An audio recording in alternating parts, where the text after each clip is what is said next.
My name is Ana Lorraine Sagusio, 40 years old. I'm the second child of the family. I have 3 kids, the age of 20, 13, and 10 years old. I have experience in Lebanon for taking care 17 years old and a baby.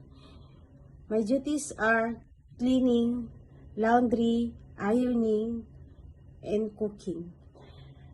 I have also experience in Hong Kong for taking care 10 years old boy and 14 years old girl.